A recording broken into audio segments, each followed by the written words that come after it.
Good evening, everyone. My name is Jane Garver. I'm the Executive Director at the Little Traverse History Museum in Petoskey. It's great to see so many familiar names and faces and to welcome some newcomers as well. So thank you for joining us. This year, the museum is celebrating its 50th anniversary as a museum.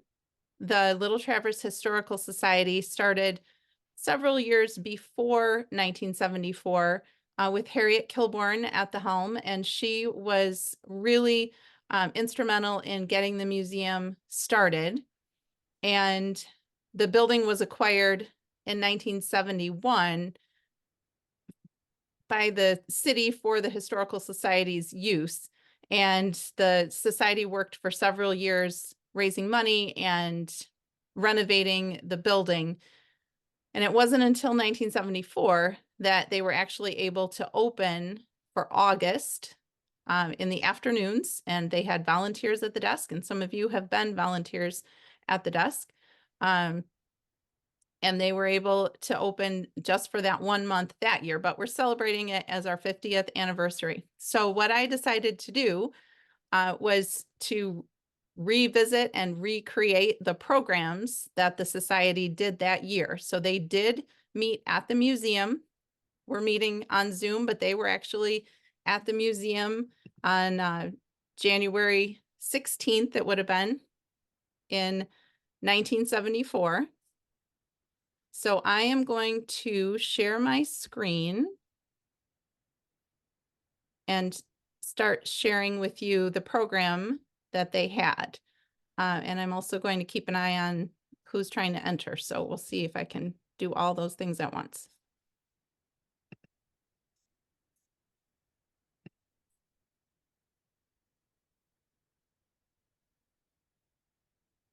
Okay, here we go.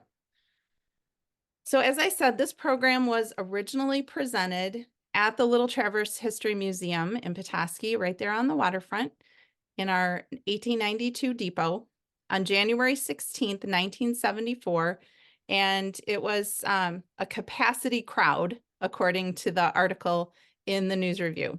So I'm not sure how many they considered capacity, but it's nice to know that so many people were interested 50 years ago.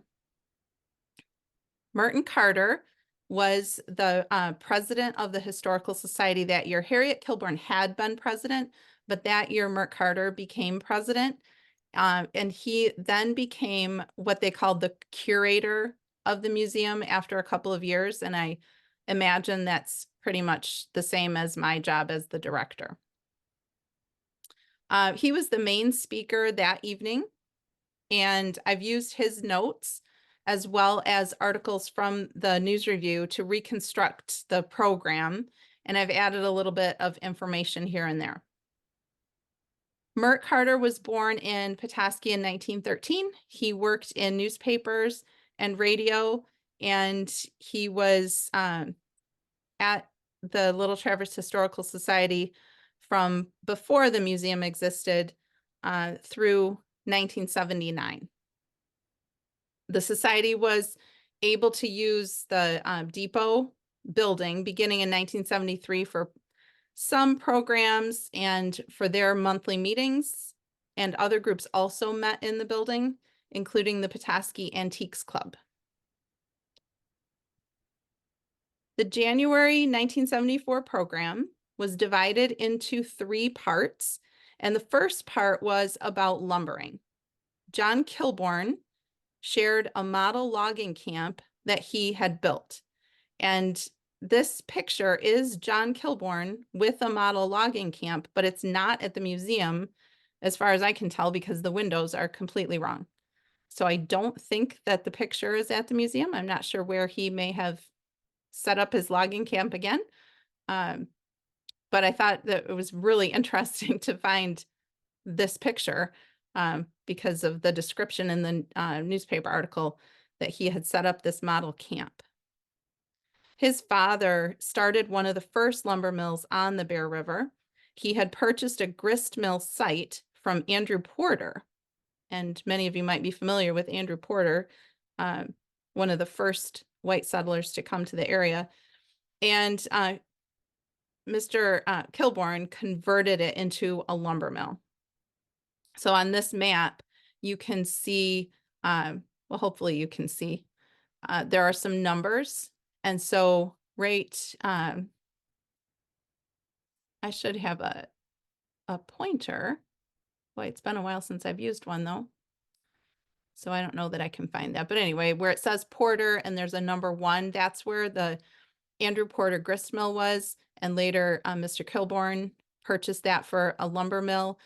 He was only there from 1875 to 1876. So he was one of the first lumber mills, but he didn't last very long. And he sold it to William McManus in 1876.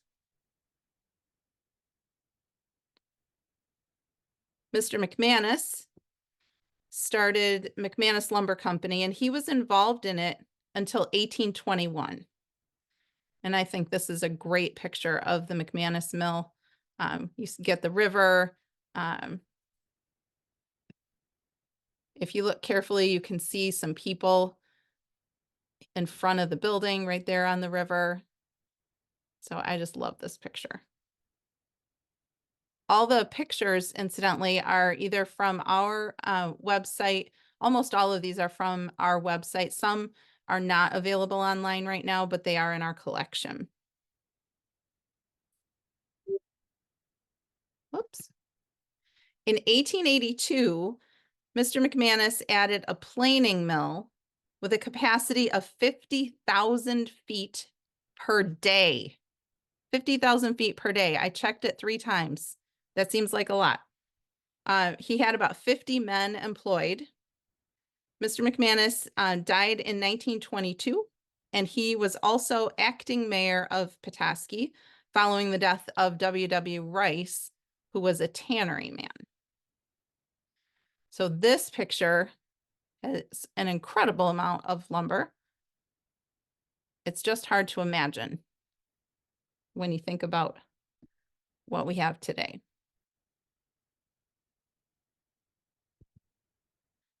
In the 1974 program, the discussion of Mr. McManus was followed by some professional lumber developers, it said in Mert's notes, including James Hastings, Von Platen, and Cobb and Mitchell in Springvale Township.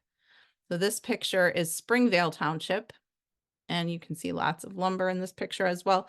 Cobb and Mitchell had one of the largest lumber camps in this part of the state at Springvale. At the height of its operation, they used more than 30 teams of horses to haul timber out of the woods, and they shipped it to their mills in Cadillac for finishing.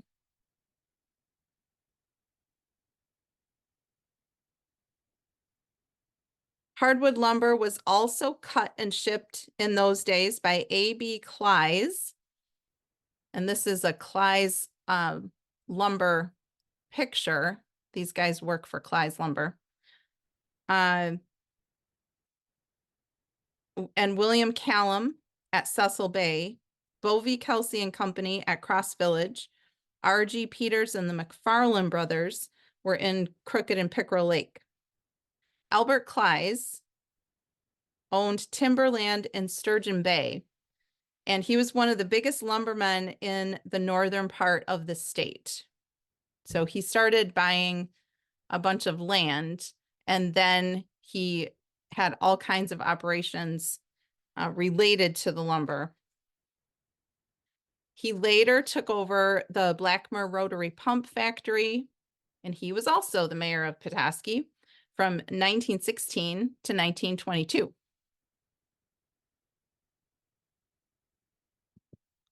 Colonel Bogardus. Mr.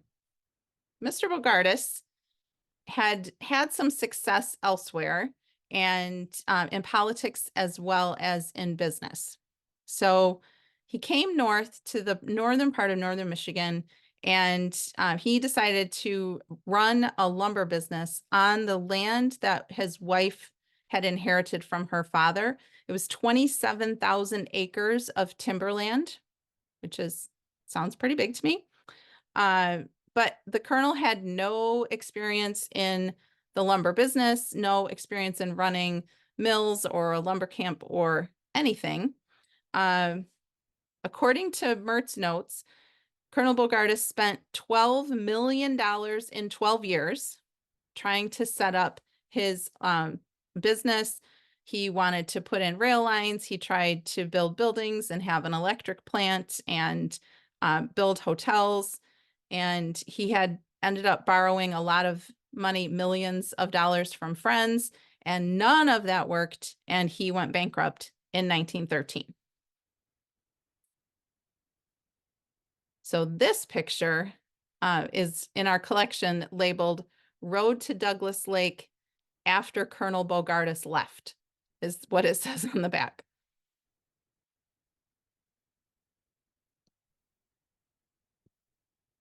The biggest mill in Emmett County at the turn of the century was Jackson and Tyndall at Pellston.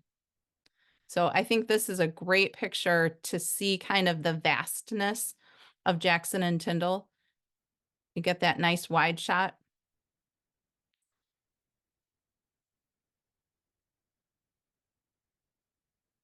They controlled lumbering rights on over 40,000 acres of forest. And then this is an awesome shot with some great faces. I love pictures with people in them.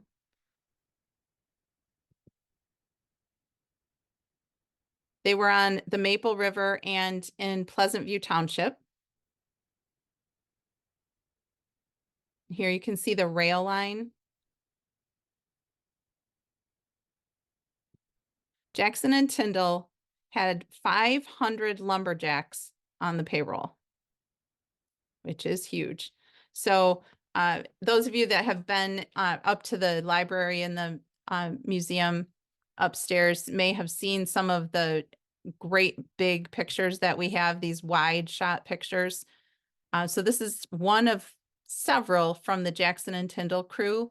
And this one, I didn't show you the one that has stickers on every single one with names or numbers, because then there's a list of numbers and names on the back or on a separate sheet. But this picture is nicer to look at because you don't have all the stickers in the way. These pictures are huge and they're wonderful, especially when they have all the names on. So I encourage you to put names on your pictures and don't just say this is mom, because then nobody will ever know what your mother's name was. Put names on pictures. There, sorry, that was my little aside. So the next part of the 1974 program focused on homesteaders. And Floyd McRae loaned his 1874 Michigan Atlas to the program that evening. And in the Atlas, it listed the population of Bear Creek, which is now Petoskey, as 50 whites. And in Mert's notes, he didn't say anything about how many Native Americans were listed on the census. And I couldn't find it as I was doing my research. So I'll have to find that for you. Another interesting point about Mr. McRae is that his family recently donated a huge photograph collection to the museum, and it's all available on our website. So lots of Pellston pictures. If you're interested in Pellston and Pellston pictures, all thanks to the Floyd McRae family, are available on our website. So the railroad extended to Petoskey in 1873, and really that's what started a lot of people coming to Petoskey. It first came up from Grand Rapids toward the very end of 1873. It was part of the railroad's contract with the U.S. government. They had to bring the line this far or they would lose some of their rights. So they brought some people up, including the Curtis family from Grand Rapids late that year. It's also, that's when the journalist is credited with saying we have the $1 Million Sunsets here in Petoskey. In 1874, there were some changes to the Homestead Act and some of the treaties with the Odawa that allowed white settlers to come into what had been reservation land. And so the combination of the railroad extension and some treaty changes led to a lot of people coming to northern Michigan. And many of them were Civil War veterans who were coming to try to homestead. And so that brought a flood of people. The population of Emmett County was 150 in 1874 and 6,640 by 1880. So a huge increase. And if you think about, so that's Emmett County in 1880. Now Petoskey is about 6,000. I love reading old newspapers. They gave a lot of wonderful details, and the ads are a lot of fun to look at too. So in the Emmett County Democrat, 1875, we see this ad, the livery and sale stable, moving homesteaders, a specialty. And then the other ad refers to mossbacks. And this was an article in the Emmett County Democrat in 1876. The headline said, "Mossbacks, what are they?" An inquiry from a reader of the Emmett County Democrat. And it was sort of a letter to the editor asking if they were homesteaders or if they were mossbacks. And mossbacks seemed to be a sort of derogatory term in this letter that I was reading.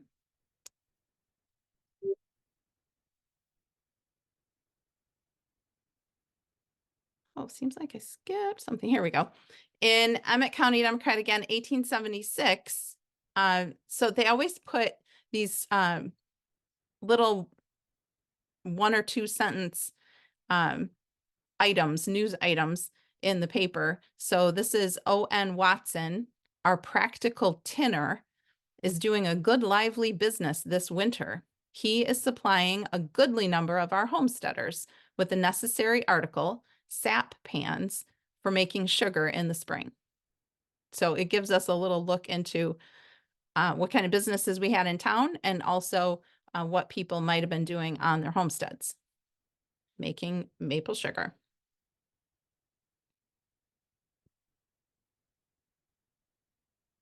In the 1974 meeting, of course, they were in person. And so they pulled out a bunch of the city guides that they had. And I think that we have a lot more in our collection today than they had. They had the 1902 and the 1905 city guide. We have those and many more. Our earliest is 1882 in our collection.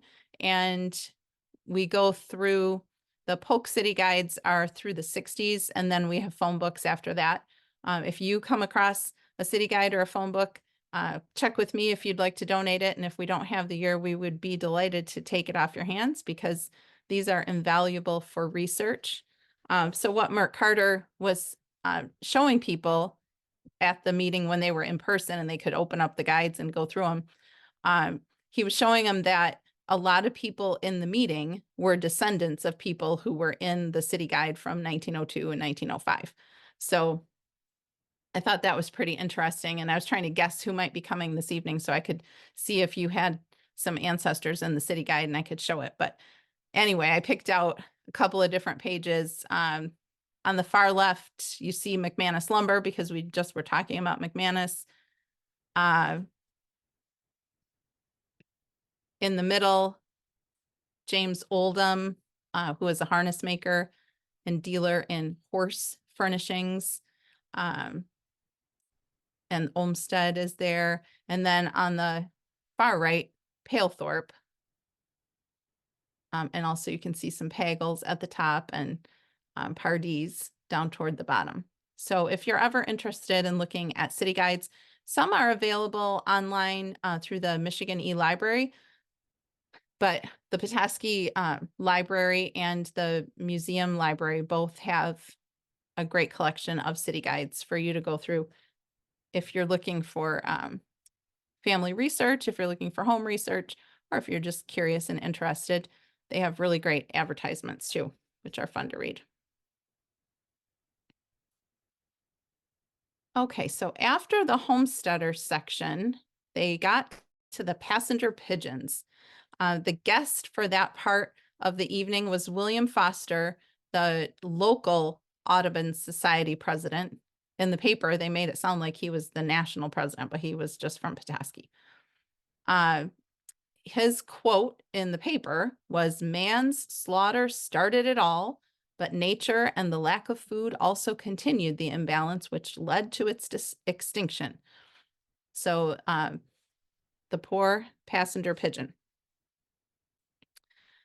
It was really interesting to read the notes about this part of the program. So one of the things that they talked about was this painting by Norman Rockwell. The painting was used as a magazine article, and I want to say Look magazine, but now that the name might be wrong. But it was used for an article in the magazine, and the painting is meant to depict Audubon observing the passenger pigeon. And again, it was done by Norman Rockwell. Well, at this 1974 meeting, Merton Carter says that they're discussing communication to get the painting donated to the museum. Now, I cannot imagine how that was going to come about or who had a connection to Norman Rockwell. The painting, I think, was done in 1971, and this would have been 1974.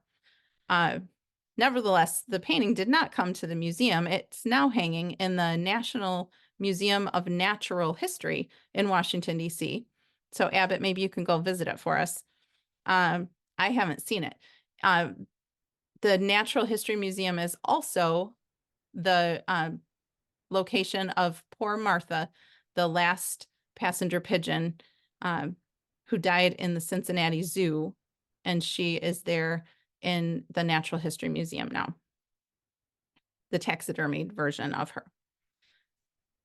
So I really thought that was interesting. Another part of the program was they circulated a rare color photograph of a passenger pigeon, but I could not find that rare photograph.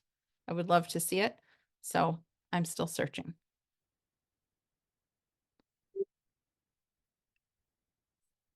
We do have at the museum the taxidermied passenger pigeon, and this was acquired in 1974.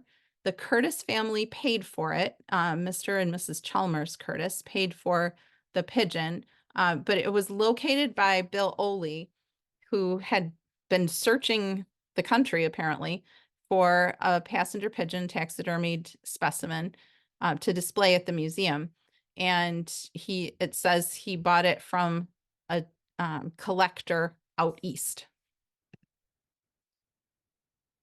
The article in the paper that you see there on the screen was a reminiscence about the severe winter of 1875 when people were starving and the pigeons were a godsend to them. They were so numerous that they still had plenty to sell.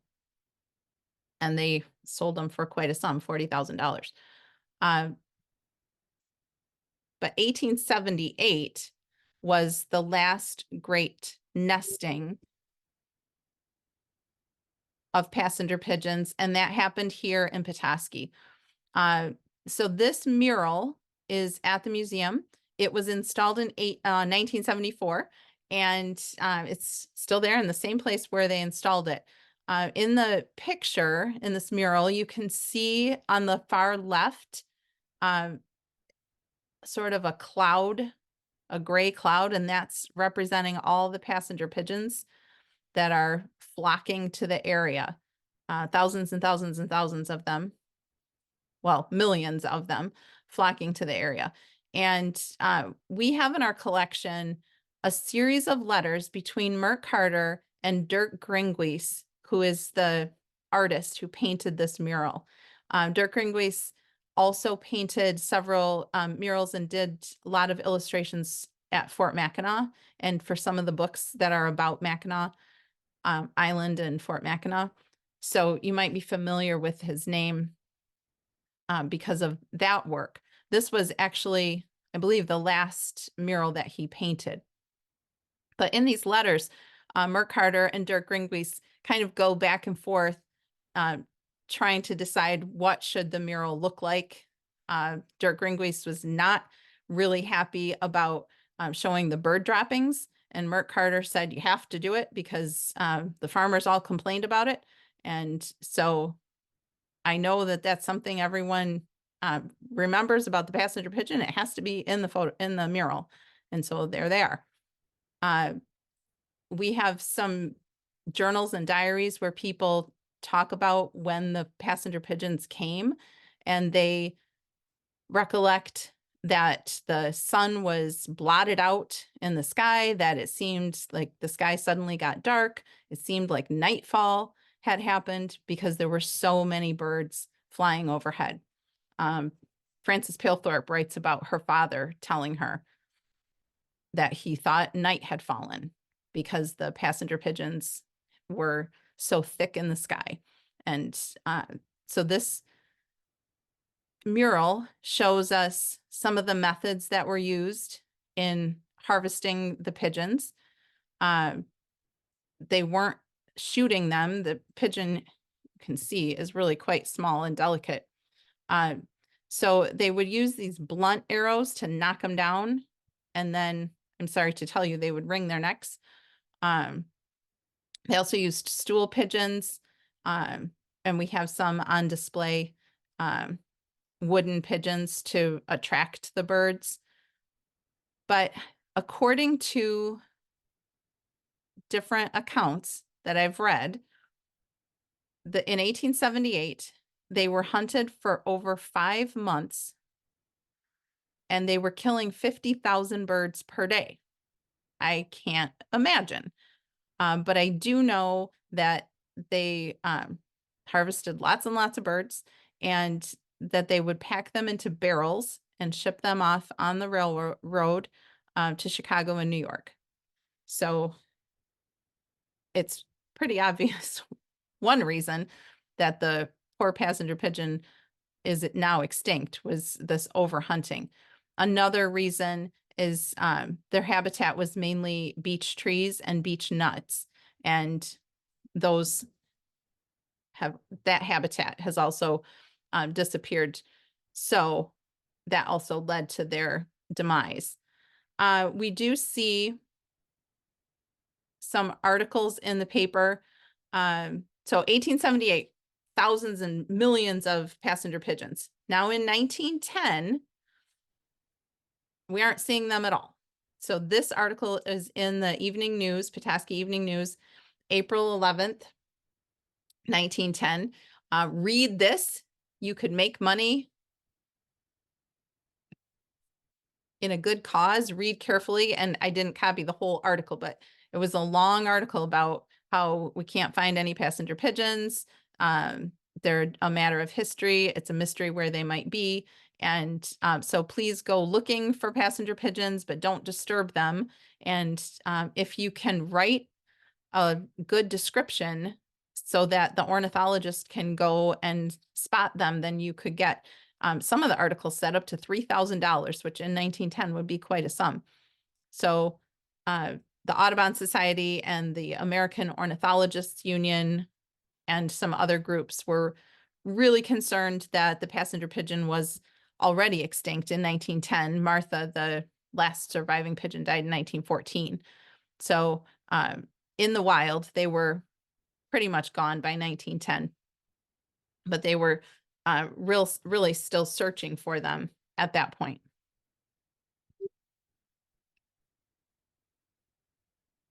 After that, after 1914, I was searching for different articles about the passenger pigeon, and they have been featured in talks in Petoskey just about every year. Somebody's doing a history of the passenger pigeon talk. So I thought that was also interesting. So this was in 1937, and they had some people who had seen passenger pigeons who remembered them come to their meeting and talk about the passenger pigeon. So this little article talked about that meeting. And then I always love the descriptions at the end. They always tell what the hostess served. She served refreshments from a prettily appointed table, and Mrs. Homer Sly presided at the coffee service. So you always get great details when you read the old newspapers. Here's another passenger pigeon article. This was in 1956, and there was a magazine that was a national magazine coming out to talk about the passenger pigeon. But there was an article in our newspaper because it's a local historical connection. And then in 1962, the newspaper had an article that several people had been coming to them and saying that they had spotted passenger pigeons. And so then there was an article about how the passenger pigeon is extinct and that's not what you're seeing. And they do look like mourning doves, or mourning doves look like passenger pigeons. So it was probably a mourning dove because they've been gone nearly 50 years in 1962. But there was apparently a rash of false passenger pigeon sightings. So in February, I will be talking about transportation because that's what Alan McCune talked about. In February of 1974, he discussed steamships and trains. And on our website, we have currently his one of his scrapbooks available. So I wanted to show you, if you go to our website and go to collections here in the middle, and then you can search through our collection. So you would come to this page, and then whatever you wanted to find. So if you want McCune, you can go to the search bar here. And then you can see the McCune family scrapbook collection, and you can look at the pictures. And the great thing about these pictures is that you can make them really big. So first of all, if there is a description, the description will be there. This is the Lake Street School, built in 1881. And then you can click on it and see the picture, and then you can even zoom in further. And that's my favorite part because you can really look at the details and see. I won't make you too dizzy by scrolling and scrolling, but I would encourage you to visit our website and visit our collections because there's some wonderful pictures there. We don't have all 7,000 of our pictures online yet, but we have quite a few. So I hope that you'll visit those and take a look. And as I said, the program, I'll stop sharing my screen. So the program in February will be based on Alan McCune's discussion of transportation. And he has a whole scrapbook basically devoted to trains and steamships. And so we'll be using that as a basis of the talk in February. And you'll be able to go online to our website and take a look at his scrapbook as well. So at this time, I would love to try to answer any questions that anyone might have, or if anyone has a discussion point that they would like to bring up, that would be wonderful too. So I'll remind you that most of you are muted. So if you would like to say anything, you'll need to unmute yourself first.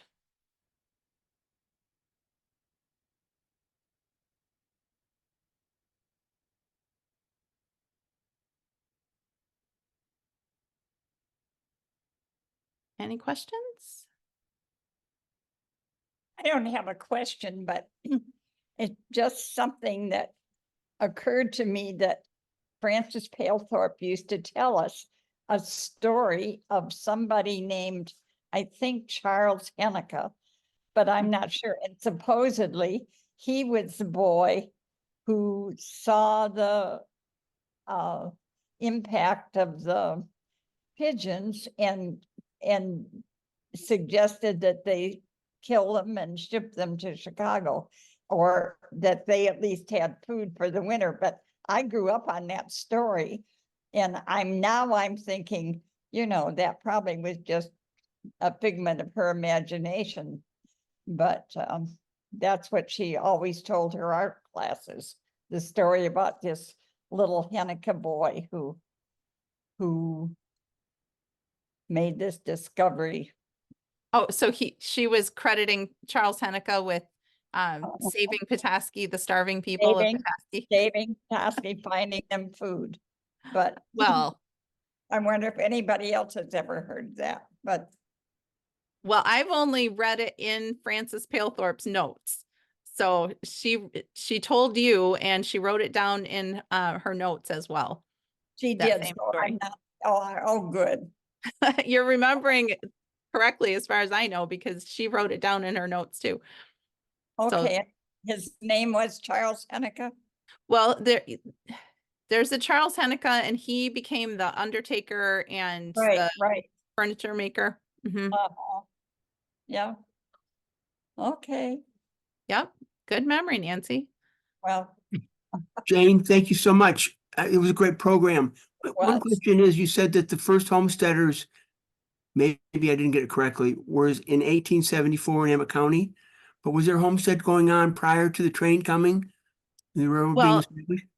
so the Homestead Act was in 1862, but that was mostly people moving west because northern Michigan and people are homesteading downstate a little bit, or a lot actually. But up here, because of reservation land, the land wasn't open as much. There were some people. So Andrew Porter came in 1852, and Dr. Little was here. So there were 4 or 5 guys that kind of came and went. They were in Traverse City, and they came up to Little Traverse Bay, and then they left again. But there were not too many at all until 1873 when the train came, and really 1874. Okay, thank you. I Yep. would just add in regard to the Petoskey is famous. If anyone wants to go to the Smithsonian Institution's webpage and put in passenger pigeon, it's got 2 or 3 pages of the history of the passenger pigeon. In there that mentions Petoskey in the 1878 is the last time there was a huge flock that was seen. So Petoskey's somewhat famous in the passenger pigeon world. But thanks, great program, Jane. Appreciated it. Enjoyed it. Thank you. Yeah, well, now that you mention it, we are somewhat famous in the passenger pigeon world. So last winter, I had a researcher from National Geographic, the Japan branch of National Geographic. This man traveled all the way from Japan to come to our museum to research the passenger pigeon and to see where the last great nesting site was. So that was pretty interesting to me that somebody would come that far to see where the passenger pigeons had been. But he also got to see a passenger pigeon specimen, so that was good. Other comments or questions?